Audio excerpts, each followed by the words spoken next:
guys, and welcome back to the channel, and welcome to Halloween week. We are doing a Nunsploitation week this week, just to be different to everyone else. And we've got the second one that we're looking at this week, and it's called The Story of a Closeted Nun, released here in the Italian collection on 88 Films. Let's have a look at the edition, but beware, there might be a picture that might be a little bit risque.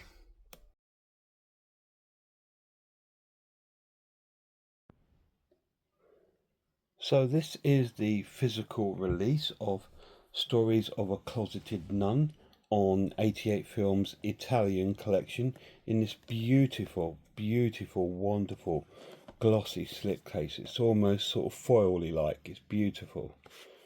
It's great condition. It's an amazing slipcase. The cover is exactly the same on both sides, as you can see. 18 certification. It has the film on Blu-ray. It has a reversible sleeve, and it has a booklet. Oops, be careful, I don't show you anything I shouldn't.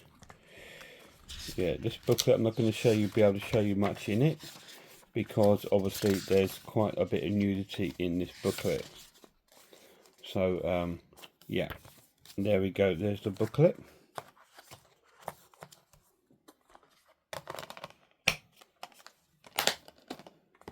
Let me pop it back in there. And that, guys, is the physical release of The Story of a Closeted Nun. Yeah, as you see, it's a really nice edition. I did try to not get anything on it that I shouldn't, but hopefully it won't cause any problems on my channel. I just flick through the pages. But anyway, let's have a look to see if there's any special features on the disc.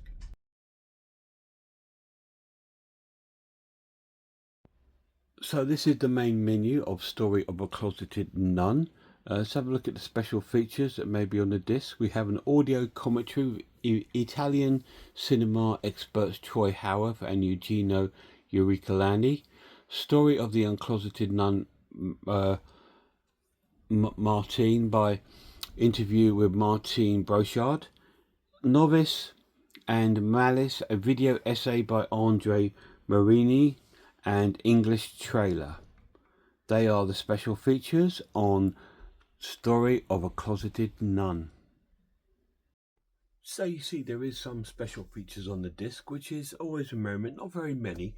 There was more on the other disc that we watched this week, the Nun and the Devil. But that's cool. It's still good. But let's have a talk about the story.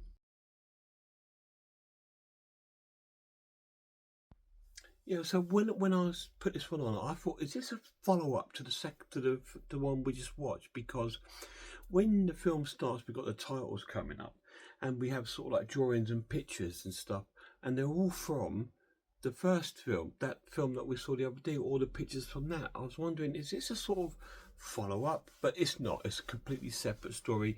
They just use that imagery, obviously, because it's made by the same people. In this one, we're following a young girl called Camilla, and she's at the beginning of the film, we see her as a baby with a male baby, and these two families are sort of making an agreement with the church that they will wed and be married. But as they got older, she's fallen in love with somebody else, and she's sort of seen this other guy, and the family are dishonoured by it, and because she's refusing to marry the guy that she was promised to as a baby. Anyway, so the father decides to the mother that we need to send her away to a convent to become a nun, and to save from the family shame.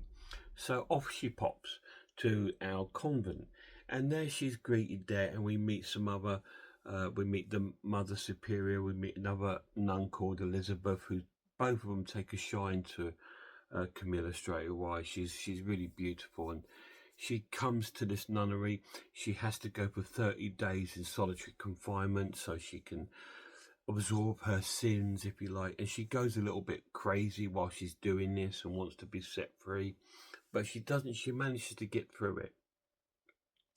But as she's quite new, she starts to do a few things wrong, goes out at night from her room she's not supposed to, and she ends up getting tortured and whipped because of it, and all these crazy things. And there's a bit like the other films, a battle between these other two women, two nuns, Elizabeth and the Mother Superior, that are both falling for her. And she's obviously not really that interested because she's interested in her guy.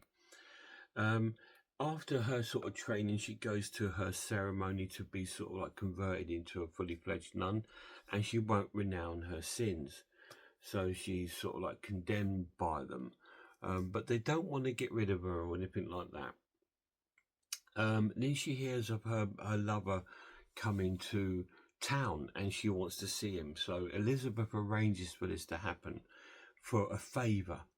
Anyway, so she goes off and meets her boyfriend again and they get it on. And then when she comes back, Elizabeth wants her favour. She wants to make love to her herself. But Camilla doesn't want nothing to do with it.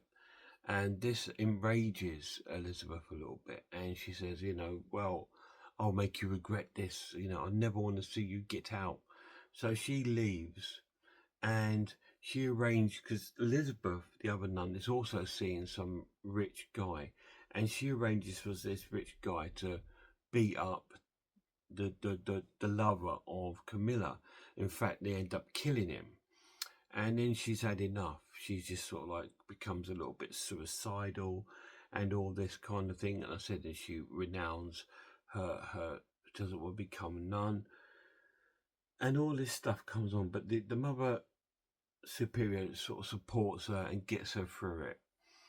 And that's all I'm going to tell you. The story sort of evolves from that.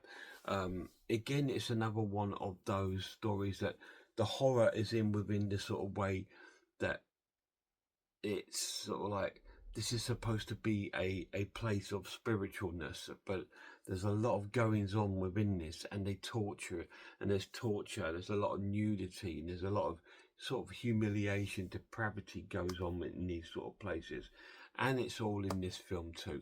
So let's talk about the characters.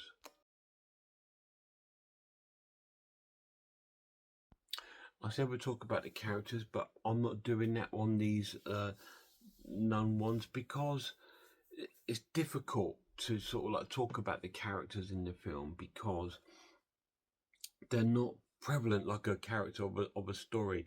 They are nuns, and it's the actual story is the goings on, because these are all based upon true stories that have happened within these convents that they've got in their records, and they've made films about them.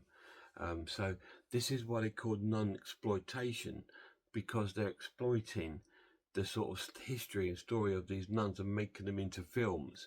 So that's why it's called Nunsploitation. Not necessarily all about horror. There is horror elements within the film.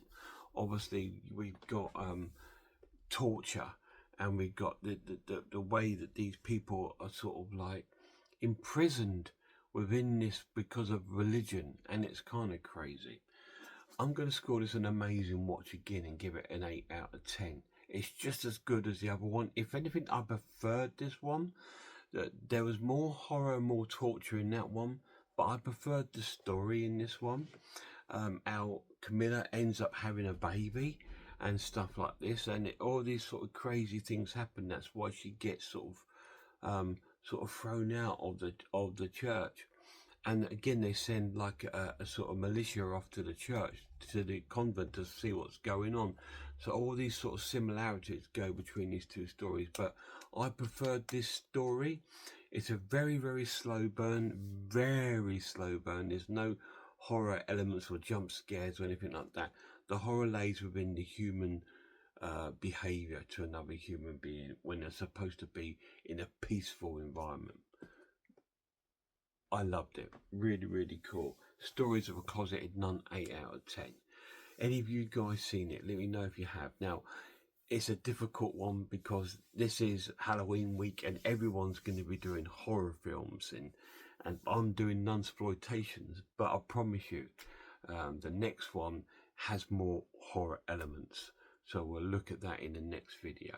Until then, guys, check out some other channels for me. Check out Horror Hands, Horror Geek, Man v Film, RS Design, Pizzawell, I'm Ice Lord, Cat Watches, Horror Movies, Grumpy Andrew's Horror House and The Maniac.